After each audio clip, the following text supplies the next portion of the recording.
All right, got done with part one. Let's move on to part two. So part one covered the end of the war and the Versailles Treaty and the effects in Europe mostly. So at this point, we're going to move on to the Middle East. So the Middle East sees the end of the Ottoman Empire. They've been a good friend. They've been around for about 600 years, but it's time to wind it down.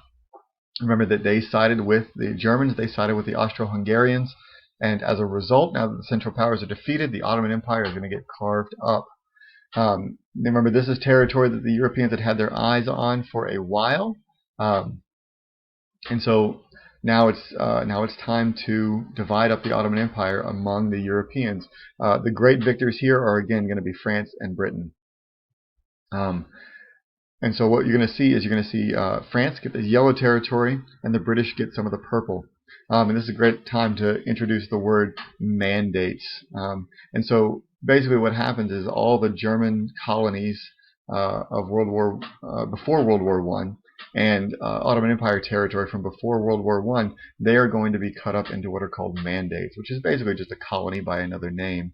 Ostensibly, the League of Nations is in charge of them, but the League of Nations quickly hands power off to its member states to watch over these lands until they are ready for self-rule. And so France is going to get the yellow, which is today's Syria and Lebanon, and Britain's going to get the purple, which includes Palestine, Jordan, and Iraq. There are going to be some independent countries that come out of this. Persia, or what is modern day Iran, comes out of this. Saudi Arabia comes out of this. But most of these territories are going to be protectorates and basically just given over as colonies because, again, the Europeans don't feel that the Middle Easterners can run their own countries yet because of things like racism, paternalism, social Darwinism. Next question is on the Balfour Declaration. We talked about that in the last video. And so Britain supports this idea of Jews in Europe forming their own state in Palestine, which is going to be about right here. It just happens to more or less match up with the modern state of Israel. The modern state of Israel is a little bit bigger than what you see Palestine here. But this is going to be the start of the foundation of the modern state of Israel. In Turkey, in the Ottoman homelands, we see both Greece and Britain attempting to take over the Ottoman Turk homeland here in Anatolia, or Asia Minor, whichever one you want to call it. And so the great hero of the Turkish state is Mustafa Kemal. He's also known as Mustafa Kemal Ataturk, father of the Turks. He leads the Turkish forces and defeat the Allied takeover of Turkey. And then he serves as Turkey's first president and more or less shapes the modern Turkish state as we know it today.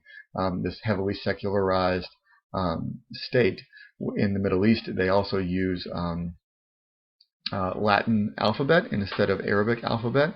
And so he is a huge part of what Turkey becomes today.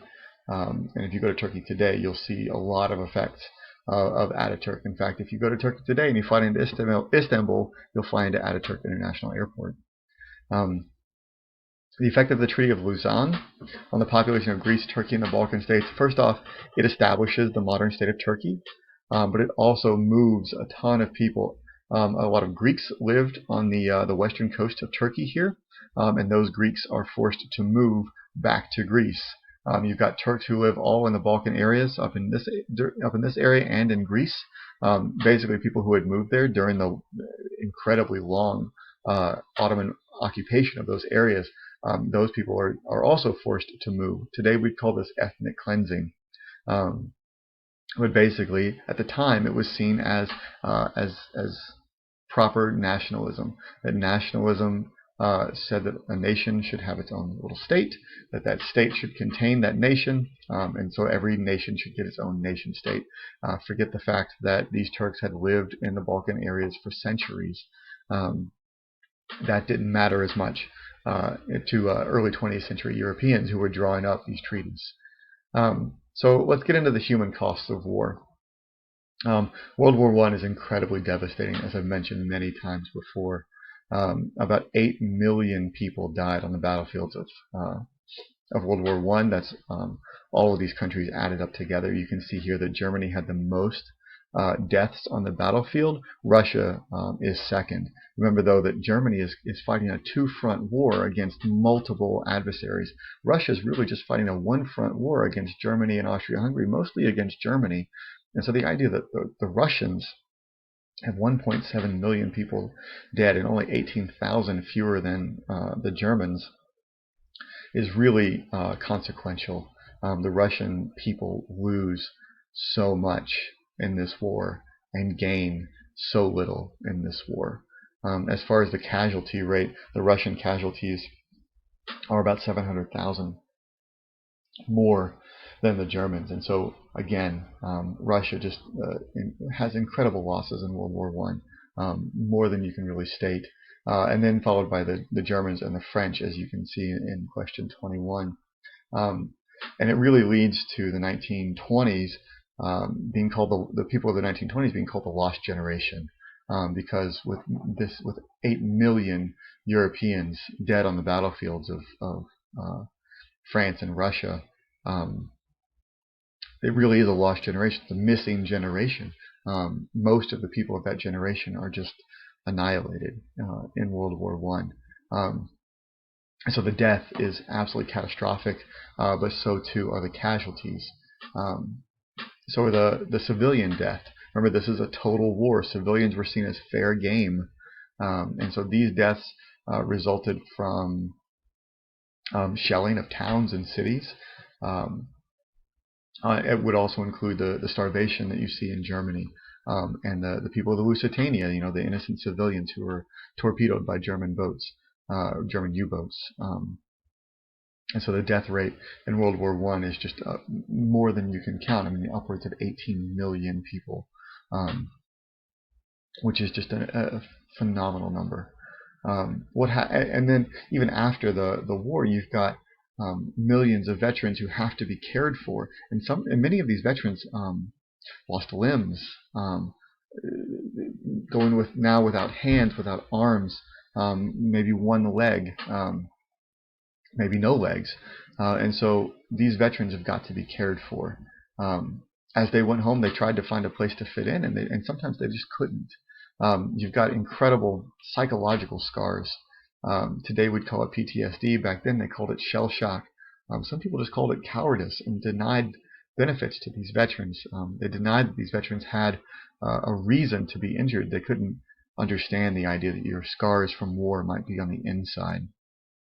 A lot of employers wouldn't hire disabled vets. They saw them as less productive. They saw them as a liability. If you only have one hand, you can only do half as much, some employers would say. Also, a lot of these veterans were unstable. Those deep psychological scars caused by war. What you end up with is a lot of vets begging on the streets because there's just no job to be found. You see a lot of this in the war. Otto Dix is a prominent German artist of the time, of the 1920s, and a lot of his art centers on the war up here. And I'm hoping to have another conversation about modern art before too long. But here you see Dix pushing that modern idea that these people don't actually have to look like people, but instead that they can be. These people are very fragmented, right? These people are very parted out. It's almost like they've drawn a torso and then popped a head onto it. This guy drew a head and then a torso and then no legs, but sort of this idea that inside these veterans feel broken up. They feel they don't feel like whole humans anymore. And then here, Dix in Der Krieg, which just means the war. Giving a picture of a group of Germans attacking, a group of German stormtroopers attacking. Perhaps this is something that he just saw in his dreams and needed to get it out in some way. And so you have that idea that art is a way to get out the pain, to communicate the ideas that are going through so many of these veterans' minds, including Dix himself. And then finally, what happens when the Great Depression hits? Great Depression is the next presentation I'm going to do. A lot of the support that governments had for veterans is dropped in the Great Depression because governments just don't have the money to support them anymore. And so images like this, images like veterans begging on the streets, become powerful tools of propaganda against, remember that liberal center that we talked about. And people begin to lose faith in the liberals who can't support their people anymore. It becomes powerful propaganda for the communists on the left and the fascists on the right, to show images of these veterans who are not being cared for by their government, and then to make promises that these people would be cared for under their government. All right, so that wraps it up today. Next homework assignment is due on the Great Depression. It'll be in a couple of days. Tomorrow you guys are going to have a quiz. It's going to be part multiple choice, part short answer. If you have any questions, feel free again to hit me up on Remind, hit me up on Classroom, send me an email, whatever you need. I'll do my best to get back to you as soon as I can. Thanks so much for watching, and I hope you guys stay safe, wash your hands, and we'll be back in your feeds as soon as we can. All right, see ya.